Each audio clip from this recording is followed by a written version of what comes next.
ადგილობრივი თვითმმართველობის საკითხებზე ევროკავშირთან ინტეგრაციის მიმართულებით გადადგმულ ნაბიჯებსა და სამომავლო პერსპექტივებზე ისაუბრეს საქართველოს რეგიონული განვითარებისა და ინფრასტრუქტურის მინისტრის მოადგილე თენგიზ შერგელაშვილმა და უკრაინის მშენებლობისა და კომუნალური მეურნეობის მინისტრის მოადგილემ ვიაჩესლავ ნეგოდამ. უკრაინელმა მინისტრმა ქართველ კოლეგას რთულ მდგომარეობაში მყოფი მისი ქვეყნის მხარდაჭერისთვის მადლობა გადაუხადა.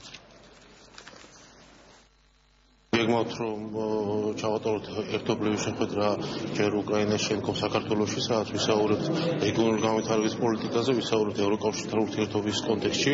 ჩვენ დაახლოებით ერთ იგივე ეტაპზე ვიმყოფებით ამ კუთხით და ვფიქრობთ რომ ძალიან საინტერესო იქნება ჩვენთვის და ჩვენ ვისაუბრებთ იმ კონკრეტულ გეგმებზე, რომ უახლოეს თვეებში შედგეს ძალიან ინტენსიური სამუშაო შეხვედრები ორ სამინისტროს შორის.